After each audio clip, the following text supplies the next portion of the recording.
Hello everybody and welcome to this Gradcracker webinar. We have lots happening on Gradcracker this week with over 7,000 placements, 8,000 graduate opportunities and over 360 employers in sectors ranging from intellectual property to construction, aerospace, defence, the automotive industry and much more.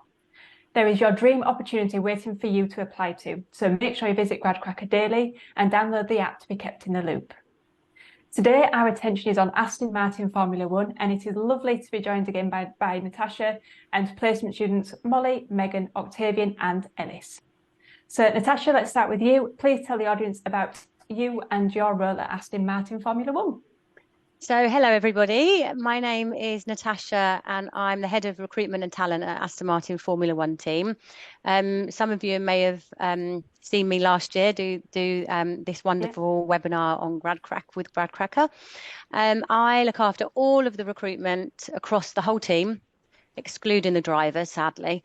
But it's very, very busy time for us. We've doubled in headcount from when I first started 2 years ago. So we've gone from about 400 to around 800 now, and that's across all areas of the business. So from engineering, aerodynamics, events, design, finance, IT, the whole shebang, really.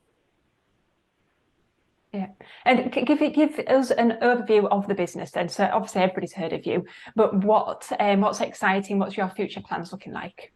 So it's a really exciting time to join. Obviously, we've had huge investment from Lawrence Stroll, and we're in brand new campus, which is out of this world. So we've got the first of 3 buildings. We're in the main building now where we're all moving into. The second building is just being built now, and it's going to be guest service space, gym, restaurant, and then our third building is the state-of-the-art wind tunnel. So we should all be finished by next September. We're going to have a running track, a garden where we're going to have bees, and so it's going to be a really amazing place. Our culture is always evolving. Obviously, we've been around for a long time when we were Jordan before Aston Martin. So we're doing lots of employee engagement surveys. We've got D&I groups. We have lots of sort of splinter groups off of that. So I think there's plenty for everybody. Sustainability clubs. So yeah, I would say that the culture is ever changing and in a good way. Yeah, and there's so much in store, so many exciting things happening in the future as well. So we're going to look back to you in a second, Natasha, but we're just going to speak to the placement students first and a bit more. Molly, just coming to you, could you just tell the students who are watching where you go to university and what you study?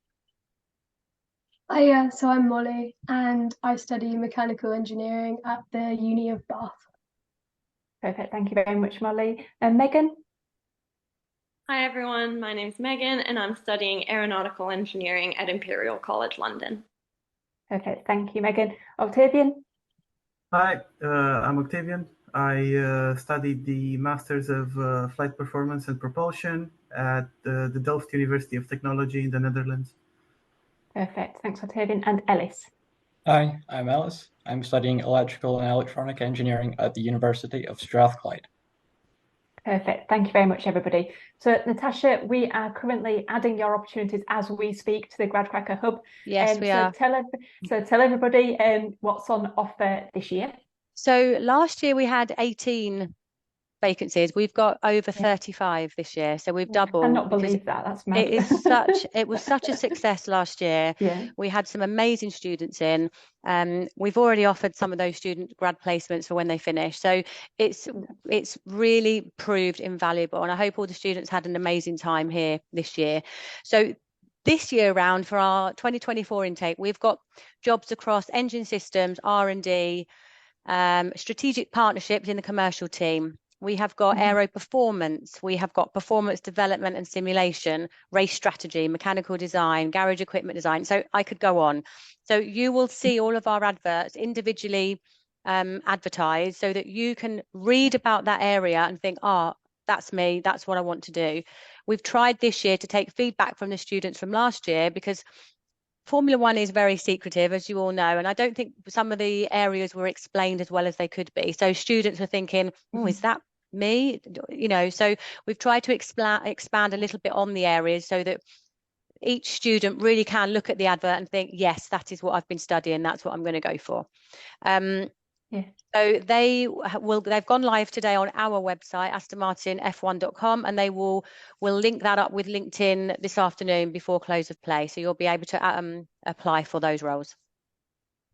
Perfect, thanks, Natasha. And like I said, make sure you loop in the Gradcracker hub where the roles are going live now. And so what I'm going to do is going to hand over to Jessica, and Jessica's going to speak to the students a little bit more about their journeys so far.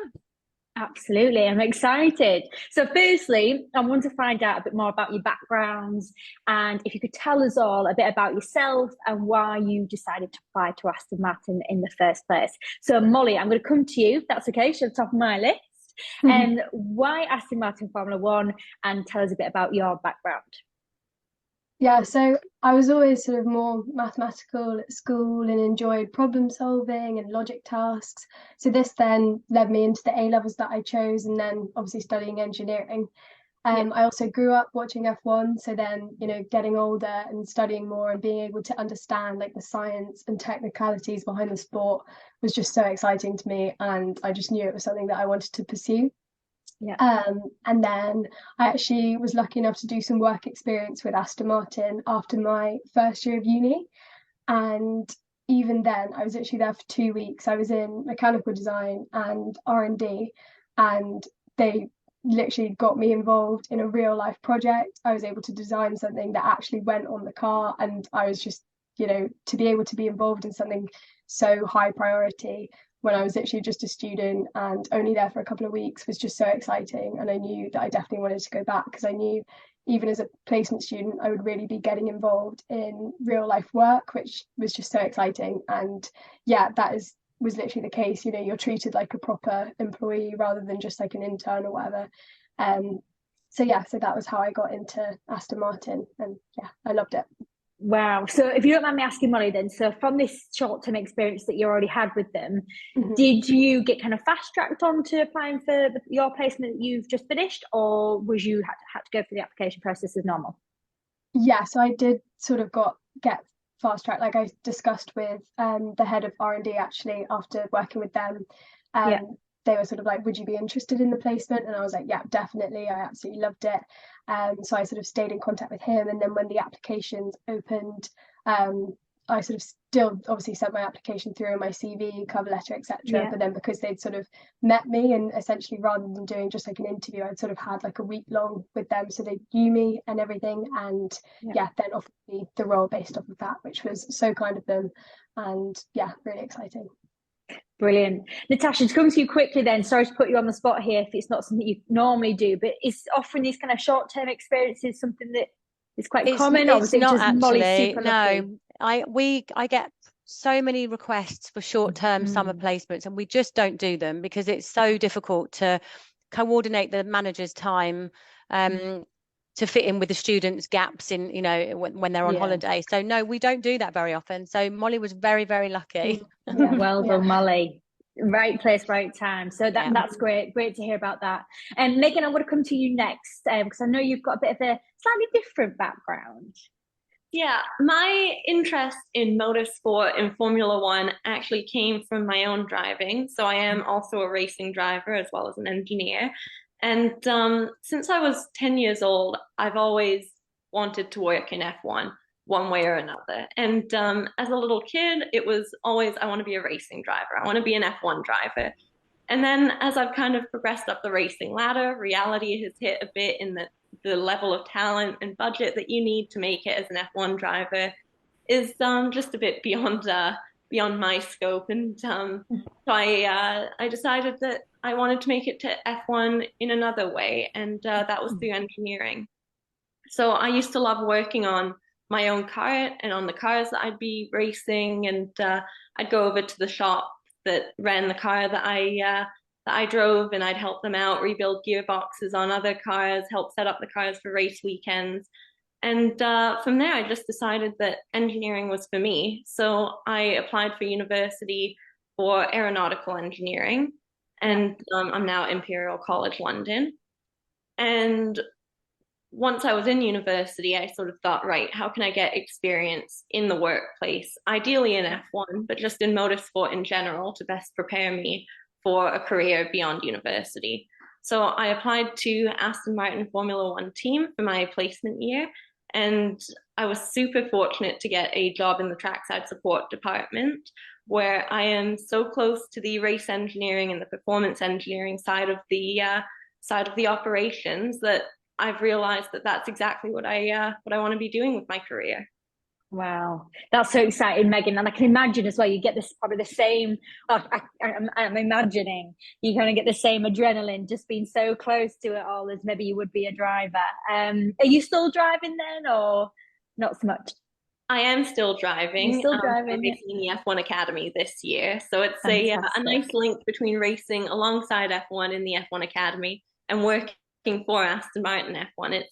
It's been pretty fantastic to have both sides of that.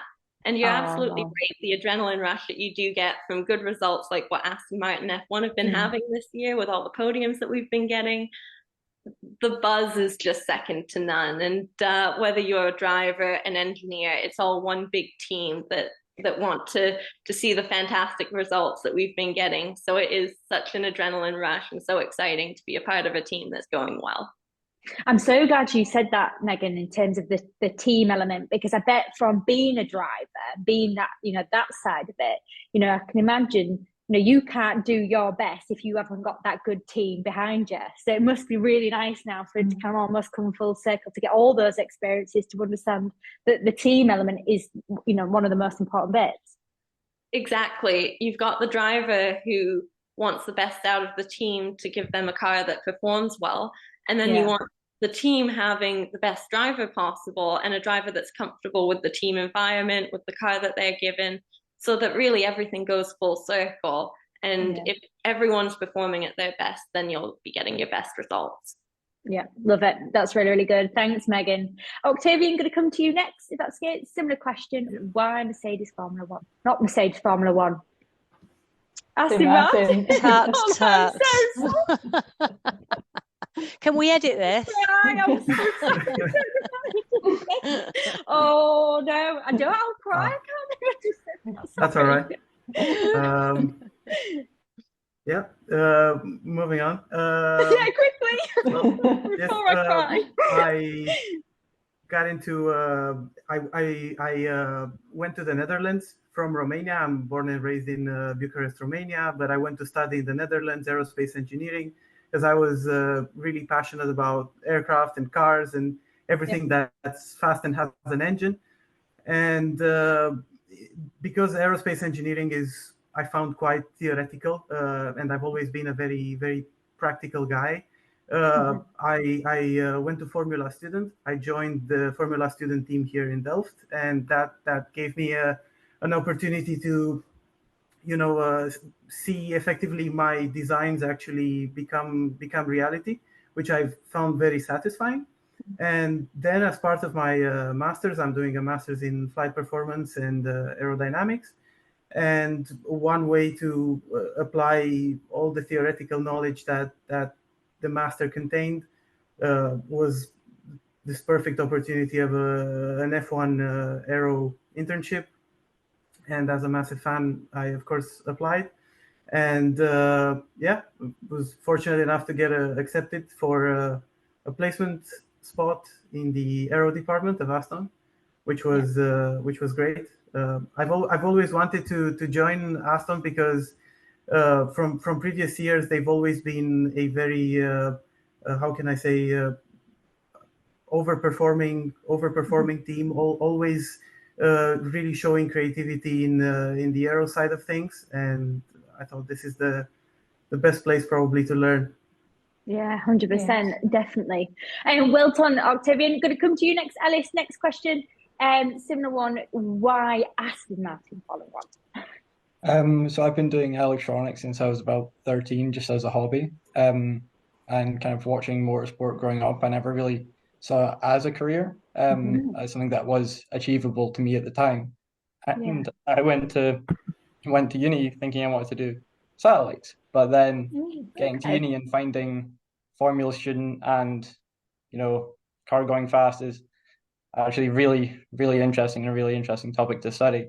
The Formula student team kind of gave me the skills to do what I'm doing now. And then kind of just Aston Martin as a team. I came down for a tour just before I started, and they took me around the electronics workshop. They showed me sensors that you'd only really find in Formula One, and I knew at that point it was just, yes, this is it. This team, I can see how much, you know, as a placement, you can get involved with pretty much anything. Nothing's really off limits at Aston. Yeah.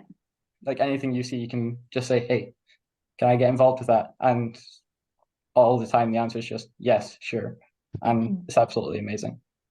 Yeah, it sounds it. And again, you all seem to have a very similar experience of how hands-on it is, you know, of how early stages you get given that responsibility. Natasha, just come to you quickly, because I think, is it a coincidence really that everyone kind of had a previous interest in Formula One?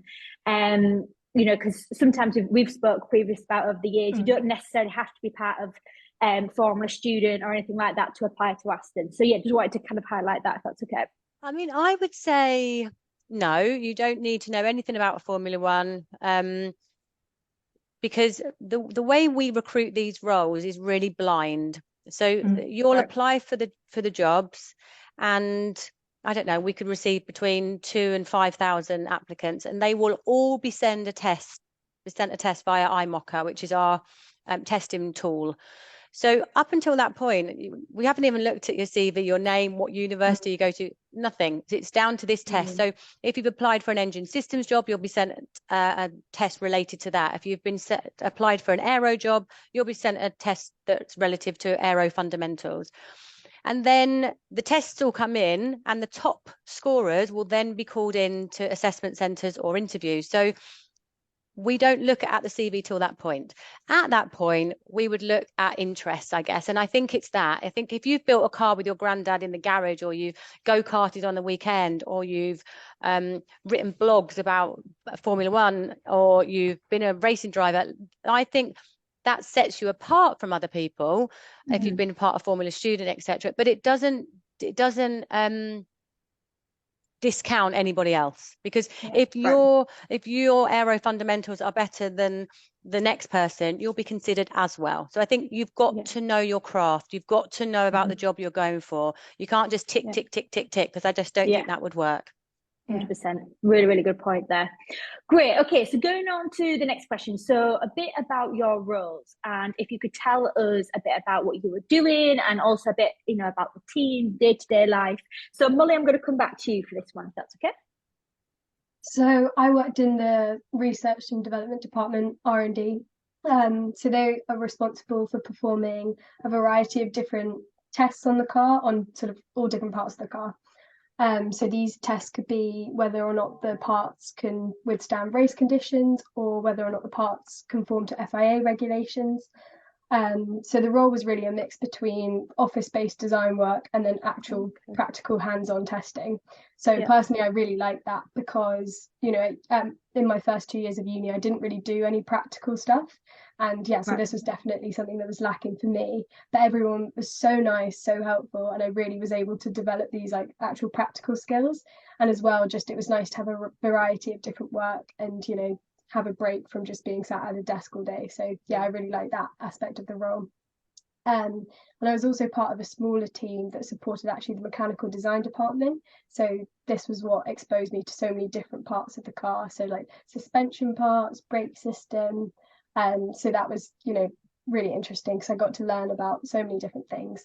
And it also meant that communication was really key, because we had to sort of liaise with the different departments and, you know, make sure that the results that we were getting was relevant to the designers and to help them design the parts. So yeah, I really think it was a good role to expose you to lots of different things. And so, you know, the idea of doing a placement really is to, like I say, get that experience, get that confidence. So you know, you said that you wasn't that good at, not as good, but didn't have the experience in the practical side.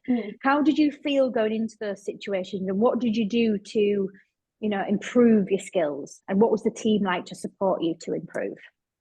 Yeah, I mean, I'll be honest, I was really quite nervous because I was going in there with no practical experience, and I was a bit embarrassed, to be honest. But honestly, my supervisors were so friendly and so nice, and just everyone, and the technicians as well, they'd sort of give me their tools to use, and eventually quite quick as well, I became really comfortable with everything, and would go and ask for things and ask people to help me, and everyone was just so supportive, and I really made friends with sort of such a variety of different people, and everyone was just so helpful and nice, and so it was easy in the long run. Looking back in reflection, it was easy to ask that help. You had a fantastic team around you, which is great. So in terms of the day-to-day stuff with the split, did that mean that you were in different locations than when you were in the office to when you were doing the hands-on practical stuff? How did that work? Yeah, so R&D have sort of a big workshop, especially in the new factory. It's huge and amazing, so exciting. So I would sort of split my time, and it also depends on what's going on. So if I had a big test that week, then I'd spend most of my time down in the workshop, or sometimes it was a bit more quiet, and it also depends on time in the season. So the winter, for example, is really busy testing wise. But other periods of time, it's more design based stuff up in the office. But also, if nothing was sort of high priority, if I was sort of sat at my desk and maybe just getting a bit agitated because I've just been sat doing the same thing for a really long time, I could just sort of pick myself up and go, okay, right, I'm going to work on this for a bit now. Or if I was able to set up a test in the workshop and leave it running and then go to my desk and do some practical stuff, that's how it worked. But I really like being able to sort of mix between the two. Yeah, that's really, really good. Really interesting as well. But again, I suppose that you can have that responsibility to be able to have a test running, leave it, go back to your desk, crack on with something else. Again, it's interesting that you are given that much responsibility. That's really, really good. Definitely. Yeah. So thank you very much, Molly. Megan, going to come to you next. So if you could tell us a bit more about your role, your experiences, and what the team was like that you were working with. So my placement was with the trackside support department, which was fantastic because, as I said before, it's working so closely with race engineers, performance engineers, and departments across the whole car. So our job as a department is to help to optimize the setup of the race car, both before race weekends and during the race weekend, and also to analyze the data that we get pre-event, post-event, and during the event. So that meant that I was able to work both in the factory, in the design office for a sort of day job, and on the weekends, on race weekends, working in mission control. So getting to be really involved in the operation of the car, the setup, and the analysis of what's going on track. Things such as corner characterization, creating setups to forecast what we're looking at next year and for seasons beyond, to try and help the development departments get things going for the next year's car. There's been lots of different projects that I've gotten to get involved with, and I get to work with the whole car, which is fantastic. I get to speak with strategists, race engineers, performance engineers, but also aero performance engineers. You get to spend a lot of time with some of the power unit team. You really get to learn from all sorts of different departments that are involved in the car. So you get the full view of everything. Megan, set the scene for us. So what would, say, a Saturday, Sunday look like for you guys? And, where were you sitting? What was it like? I can almost imagine it being like a NASA kind of, rocket launch. I can imagine it like that. You set the scene for it. What was it like? It is exactly like that. It's sort of the NASA kind of rows of desks with engineers in different departments sat next to each other, big screens at the front of the room with onboard cameras and all the sort of race data and live timing. There's all of that stuff that's going on, but in the end, you're all quite focused in with your intercom system. So you've got your headset on and your data that you're looking at, and it's all one big communication loop. So you're connected to the circuit as well. as the people in mission control. So you are constantly, hearing in both the ears different sides of the garage, what the drivers are saying, what the race engineers are saying. You've got all this information coming at you, and the main job is picking apart what you need to see, because with as much data and as much communication as there is in Formula One, it becomes quite difficult to know, right, what's important in this moment. So it's been really cool to learn from some amazing engineers how to focus in on the big picture and on what counts at that time. Yeah, I can imagine. Oh, gosh, it must be such an amazing experience to work with, like the best minds. In terms of, going back to, like a typical weekend then for you in these situations, are you almost given one brief and you've got to look after this one sole part, or have you, the data that you're looking at, is it just across everything? How, what is your responsibility on those days? So you have access to all the information, and it does vary quite a bit weekend to weekend. Sometimes you'll have, you have your set tasks that you look through every race weekend. So the certain jobs that I've had throughout the events are kind of my main tick boxes. But then sometimes you'll see something on a different channel. We have lots of data tools that we use, not just sort of the typical F1 wide ones, but also some in-house stuff that we make ourselves and use ourselves. And so you've got lots of different information, lots of ways of looking at things. And sometimes you'll pick something up that, maybe wasn't in your typical list of jobs that you were running through and keeping an eye on through the race. And as an engineer in mission control, you then report that to whoever needs to be told, whether it's someone at the track or whether it's the head of trackside support, and then you go from there. And it's all about everyone coming together and doing their jobs, but also picking up the things that someone else might not see, to try and make the car go as quick as it possibly can. Yeah, perfect. Oh, I'd love to be a fly on the wall. I'd love to watch it. But it's so exciting. So yeah, thank you very much for that, Megan. Octavia, I'm going to come to you. Similar kind of question. What was life like for you? Yep. So I was part of the aerodynamics department. The aerodynamics department designs essentially all the shapes of the car, everything that touches the air, from the wings, the bodywork, the floor, everything that means also keeping the car cool and functional, right? Cooling the engine, cooling the brakes, everything like that. I was fortunate enough to work on the design of the floor, which in this set of regulations is famously quite a point of great potential performance, let's say, and a big differentiator between the teams. So I was lucky to, I think, work on the sort of juiciest portion of the car currently. The job involves essentially drawing new shapes, analyzing them with computer analysis first, and then wind tunnel tests. And if something performs well, it goes to the car and hopefully makes it faster. Where'd you start with that? That's so exciting. So in terms of, you said drawing shapes, I know I've got Natasha watching on my shoulder that I can't ask too many naughty questions and get too much gossip. But in terms of, I suppose, trying to not ask the same question again in terms of the experience and the responsibility that you were given, so early. You're saying that this is like a really important part of the car. Like I said, it's where a lot of change is happening at the moment. There's a lot of pressure, a lot of responsibility. Would you expecting that so early on? And, to be able to just draw a shape, chuck it into testing and see what happens? To be completely honest, no. But you do, I'd say, you get thrown quite quickly in the deep end. But in my humble experience, that's the best way to learn, and the coolest as well. So there is a steep learning experience in the beginning, learning curve, right?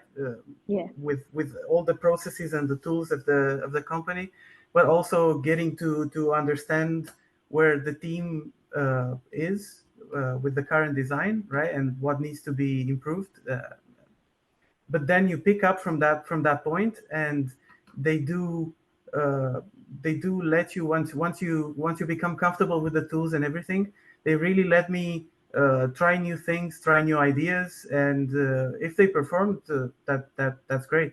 So in terms of yeah. time scales then, you know, when you are working on, say, this particular project, have you got time, like deadlines that you have to meet? You know, are you making changes for almost like next week's race, or are you looking at long term for this particular project? You know, there's always time pressure. There's always we have to put on performance as fast as possible on the car. Absolutely, yeah. But there are no specific deadlines in the sort of academic sense. Oh, you have to have this done by Friday. It's just as quickly as possible, which oftentimes means working under more pressure than you would with a very well set deadline.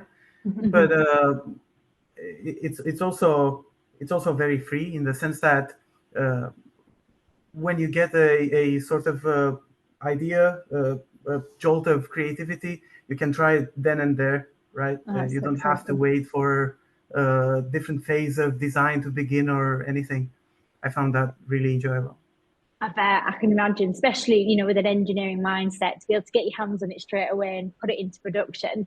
In terms of, you know, again, turnaround time, did it surprise you how quickly you can get things turned around at Aston? Was it like, I can imagine, nothing you've ever seen before? Yes, it absolutely has. Being used to, you know, the sort of aerospace timelines being projects that take decades, and some aerodynamicists may never see their airplane fly or get out of testing, right? This is boiled down, the whole engineering process is boiled down to time scale of days or weeks, right? You design something, you test it, and then you see it on the car extremely soon, and that is a great source of satisfaction, I have to say. Imagine again, you're going back to that, Megan, that point, it's almost another fact of like that adrenaline as well. Do you know what I mean? You've all got that pressure, that time, it's all pulling together. It must be so exciting. So Alice, I'm going to come to you next. Similar kind of question. Tell us a bit about your role and the team that you were working in. So I was in the electronics department for the whole of my placement, and in that department you kind of liaise with like R&D, garage equipment, control systems, about everything. So sometimes a project would come along, just get put down in front of me, and it's just a case of make it. So that could mean anywhere from going out and finding the data that you need, talking to who you need that data from, and then everything from hardware design, software design, kind of a turnkey solution of, like, you know, I need to design some electronics. It needs to go in a box and it needs to have software to interface with it. So it's kind of a very multifaceted role, and getting to work with well, not every department, but quite a few of them was amazing. And kind of working very closely with systems and control engineers as well, getting quite a bit of insight into what they do, was absolutely amazing. Did you find the same kind of maybe pressures as Octavian as well, in terms of, you know, when you're designing things, you're going to have, you know, different pressures within this industry to maybe what you would have been used to at university? Because, you know, looking at all the different industries, you know, within engineering, whether it be the aerospace sector, you know, whatever it be, but, you know, your pressures, you know, in the motorsport sector, you know, you need to make it as light, as quick and everything as possible. Did you find that pressure? Did you feel that? Did you learn anything new from that? Yeah, so most of the time I would have one or two kind of larger scale projects on the back burner, that would just kind of carry on for like 2 or 3 weeks at a time. And then, you know, every week there'd be a project that would get put down in front of me, and it's just, we need it tomorrow. I'm like, okay.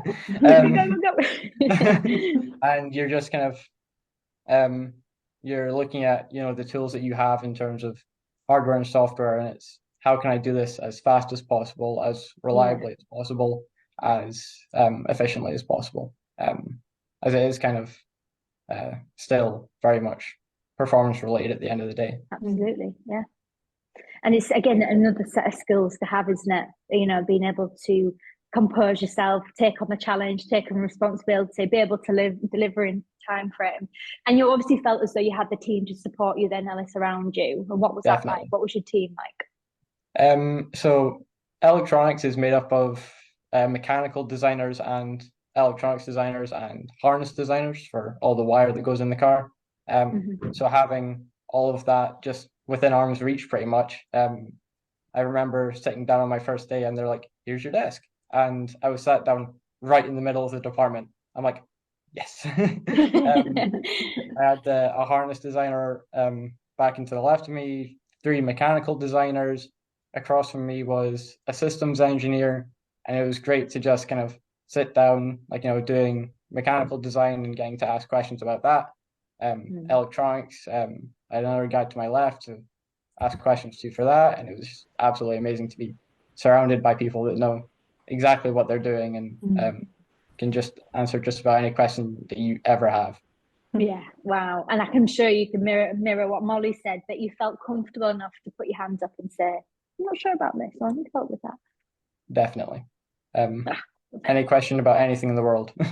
Oh, brilliant. That's absolutely fantastic. So next I want to delve into a bit more about your projects. And Molly, I'm going to come to you again first, if that's okay. So if you could tell me a bit about the projects that you were involved in whilst on the placement. Yeah, so like I said before, with R&D, we were involved in just such a range of different projects. One that I was sort of quite responsible for was, so there are these thermal cameras on the car that point at the front and the rear tyres, and these sort of gain a temperature reading for the tyres. So during the race, this is obviously very important to know because it influences the grip and the degradation level of the tyres. So throughout the season, I was responsible for calibrating them and checking that they were pointing, in the correct position, so that when we ride the car at different ride heights or, for extreme steering cases, they're still pointing at the tyre, obviously. So this was quite a big responsibility because they had to be ready for quite quick deadlines sometimes in back-to-back races, and they weren't like super sustainable. So often they'd break, or if it was like a wet weekend, they'd sort of drown and wouldn't work anymore. So yeah, that was quite exciting, and that was something that I sort of did throughout the whole year. So it was quite a nice thing that I always had like in the background going on. And yeah, that was again quite practical, hands-on stuff that I did. And then I was also responsible for designing fixturing for the FIA testing of the rear wings. So during the season, the team uses obviously lots of different rear wing designs, depending on the level of downforce desired for each track. So again, this was really key to stay on top of like time deadlines, because the wings obviously needed to be tested well in advance, so that they could be sent off to the race.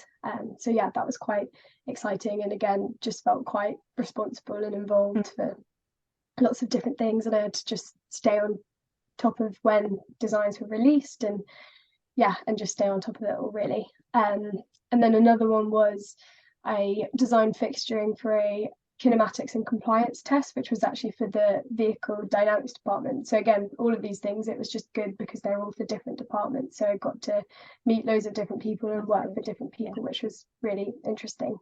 And this test specifically was actually held at a external facility, and I was sent as the R&D representative. And again, I just felt huge responsibility to be the only one from the department who went, and I basically was there to ensure that all of my parts that I designed were set up correctly and help instruct the mechanics with any questions that they had about the parts, and just help set up and ensure that it went smoothly. And then I also got to sort of watch the test, and it was good because I got to, the vehicle dynamics guys sort of explained to me what was actually going on, so I got to see it all in action and understand a sort of different side of the engineering, which was really exciting. That is super exciting.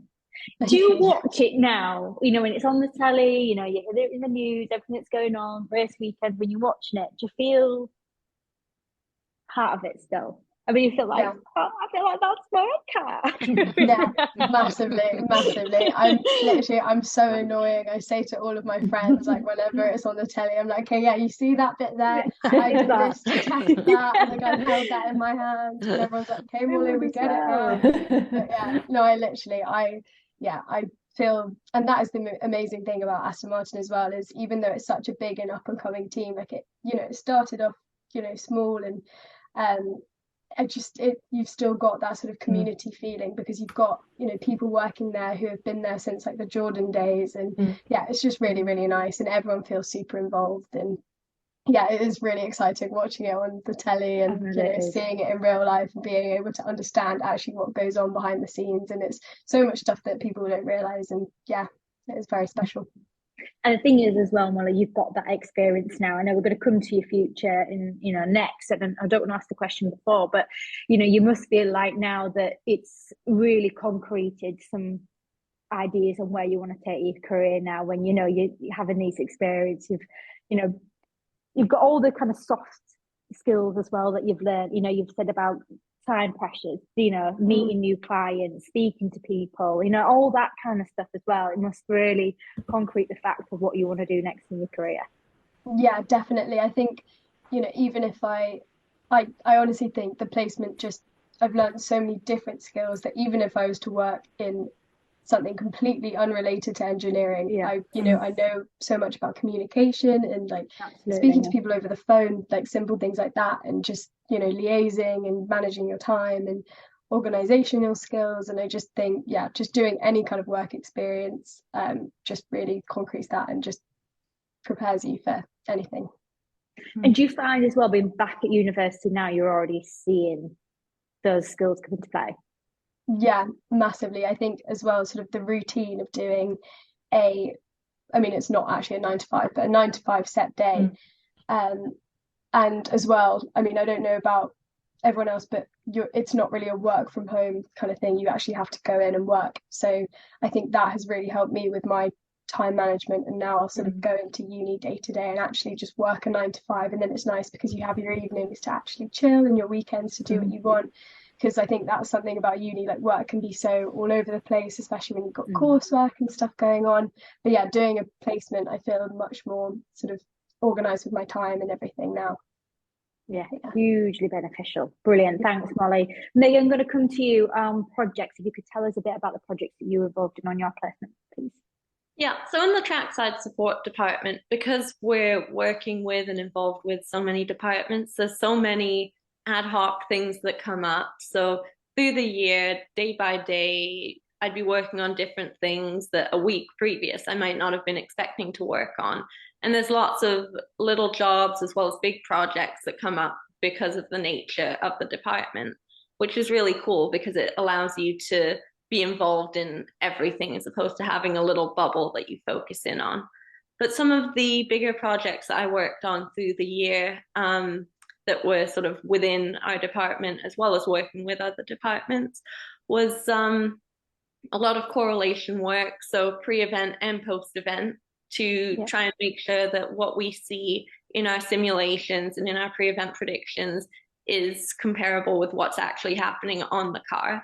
Because if you have an offset between the two, then suddenly a lot of the predictions and the setup decisions that you make based on those predictions pre-event might not actually relate to what's actually happening on circuit. So there is a lot of correlation work that I was very involved in, trying to make sure that everything lined up so that our setups and our data all made sense to what we thought pre-event.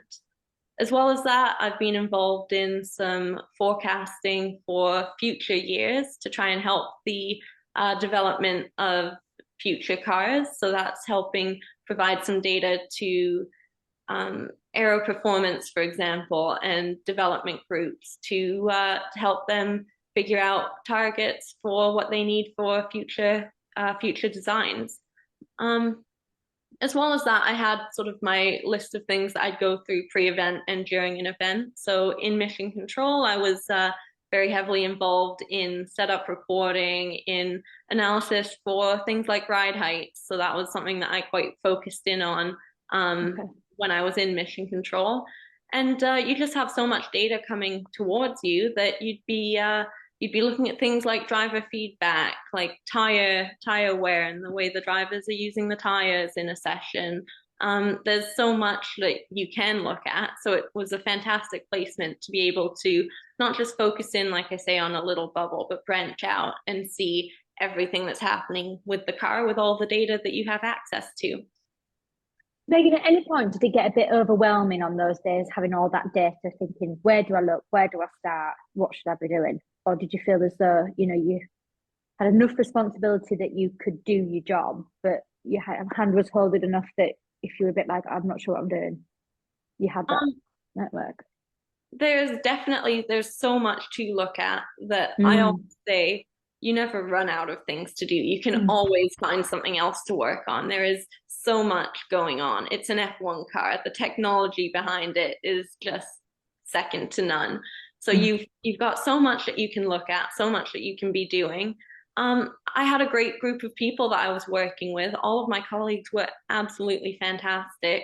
If ever I had any questions, needed any help with anything, they were always there and always able to provide some support to help me do the things that I needed to get done. But at the same time, I always felt challenged and pushed to keep going and to learn new things and get involved in loads of different jobs. So never did I feel bored, but I always felt very, very supported, and I always felt as though if I ever needed any help, it was always there. And Megan, not to put you in a situation, don't tell me the detail, but did you ever find, something in the data? Did you ever get that experience, maybe that needle in the haystack moment, and you're like, oh, I've got an idea, or I found something? Did you ever have that? And what did it feel like? Can't tell you too much about what No, don't tell me too much. yeah, you get those moments a lot where you're looking through data and then you see something that, stands out a bit, or you're looking through something and you have an idea of how better you could visualize that data, or other ways of being able to see what you need to see and get the information that you need to get and that all the engineers need to be able to see.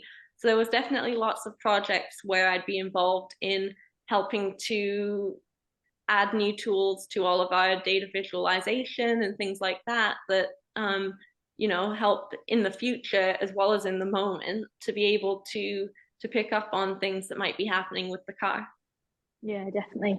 And Megan, for you, thinking about a bit about the future, and again, I'm not going to ask you, but those kind of transferable skills that you've learned, being at Aston Martin sounds immense, because a lot of this experience you could apply to, other industries and things like that in the future. And also, as you go back to, university, are you finding the same as what Molly is in terms of, being back now at university, you can apply those skills?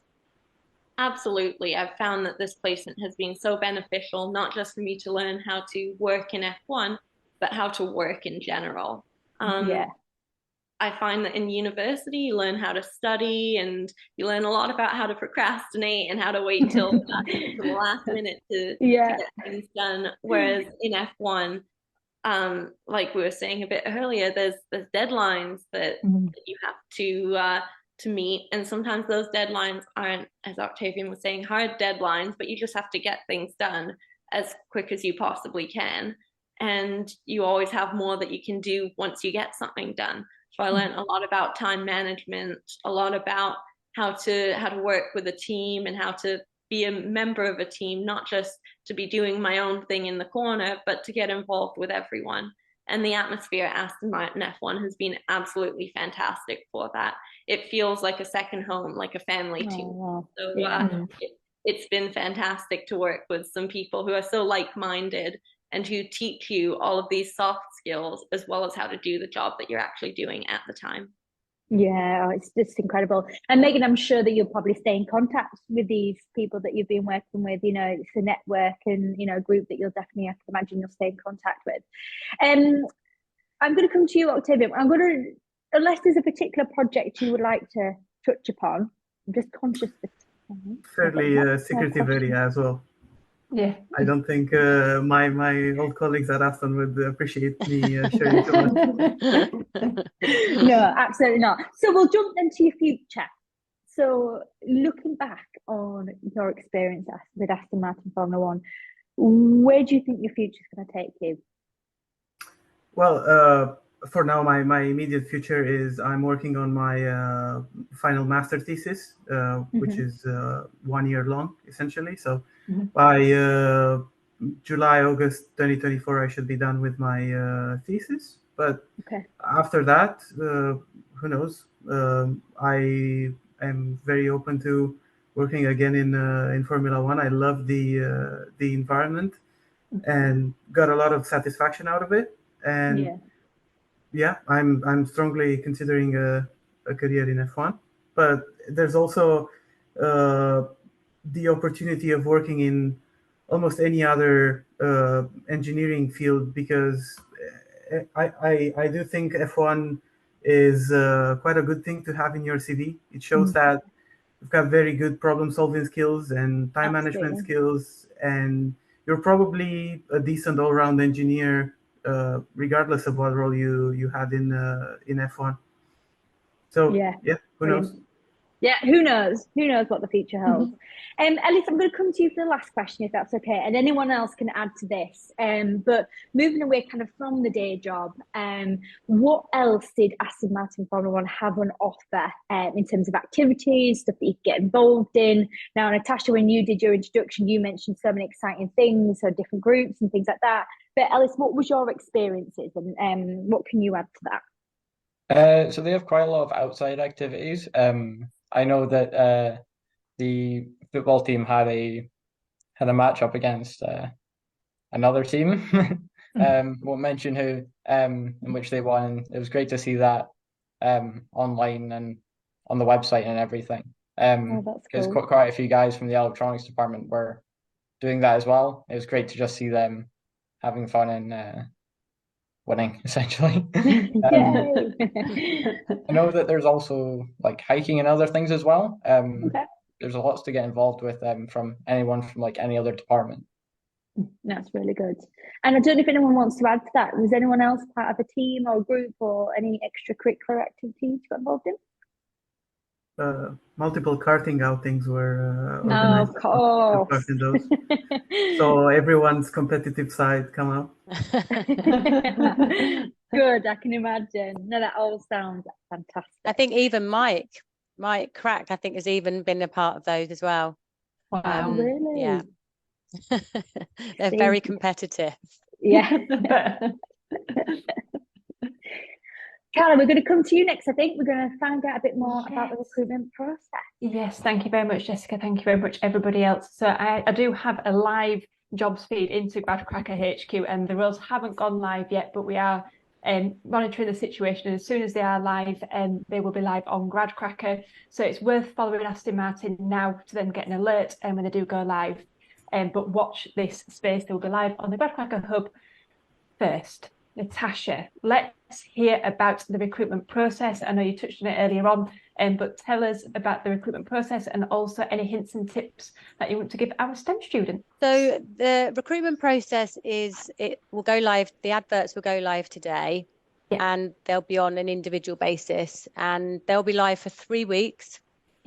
On LinkedIn and our website and on Gradcracker. Go onto Gradcracker and click through.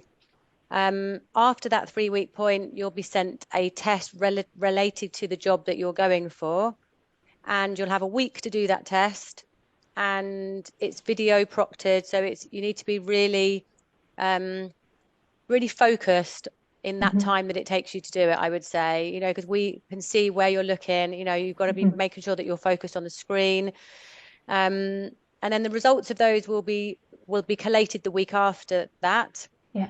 And then, as I said, you'll be called in to either have an assessment centre or an interview. And it's really up to the managers which way they would like to do it. I know the Aero team will do assessment centres here at Silverstone, but if you lived in another country, they will do it on Teams. We welcome people from all over the world. We arrange visas. We pay the students' visas. They don't have to fork out for that themselves. So I think that's a brilliant thing to add. There are no barriers to entry.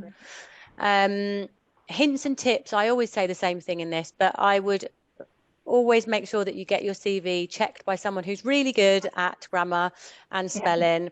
and just make sure that you've got all of your extracurricular bits and bobs that you do that's relating to Formula One. If you're part of Formula Student, if you are doing things outside that you think are relating, the number one thing is make sure that your CV is relative to the job that you're going for. Okay, so if you're doing an aerodynamics part of your degree and you're going for the aerodynamics role, then bring that out in your CV in whatever way you can. I think that's really, really important. Yeah. Show your passions as well, I think, is another thing, Natasha, that we always say, you know, be your true self and show what you are. And I think I really do. And I think that when you come to your interview, that is your moment. Okay. We're not expecting you to be the life and soul of the party. We're expecting you to know what the job you're going for is all about and how close to that job description you are. That's it. So it's all about your skills. It's not about your personality. It's about your skills to do that job. And I think people worry about interviews. Oh my God, what if I'm not outgoing? That none of that matters. It's just about the relationship to the job that you're going for. So I'd say that was a really, really important part to remember. Yeah, and it's quite a quick turnaround as well, isn't it, with regards to the students applying, you know, you sending the tests and everything else. It's really quick, and I think I wrote down by the 13th of November offers will be out. Okay, so we're going to get this wrapped up really, really fast. If I remember last year, we had about 2,500 applications, so we're expecting that and more this year. So everybody has an opportunity, and these guys here are living proof of that. Yeah, absolutely. This is recorded, Natasha. You have to stick to that now. That date is set in stone. So what other key benefits that would you say are available to students at Aston Martin? I know the students have mentioned multiple benefits, like soft skills and everything else, but from your point of view, what would you suggest are the key parts of the placements? So the placements are, as most of you have said, are treated exactly like permanent members of staff. They are part of our benefits program. So the usual, the Bupa, the beautiful campus that we work in, the subsidized restaurant that does great food and homemade cakes and etc. etc. I think rumor has it we're getting a juice bar. You know, we've got a running track being put up that's the shape of Silverstone track, and it's exactly 0.5 kilometers, so you can calculate how far you're running. So the campus, when people are coming here that used to come to our factory before, they're like agog because it is so different when you walk through the front of the door. So and it's, for me, it's about the family feel. And I think Molly mentioned this, and I think Megan may have as well, that it's small enough still to know everybody and for people to know who you are and what you do. And there is absolutely no problem in reaching out to somebody to say, can you help? Can I come and sit in your team and see? I think that I wasn't expecting that in a Formula One team. I thought it would be quite stuffy and quite snooty, and it isn't at all. I think everybody is there for the same goal. Everybody, you know, when we're doing well on track, we're all elated, and when we're not, we're really sad, you know, and we're doing what we can to push forward. And it's not always going to work out the way we want it, but I think we are a team, and that's kind of the bottom line. Yeah, absolutely. I think that came across in the webinar that we did last year as well. It's that real family feel, and apparently really the food is amazing.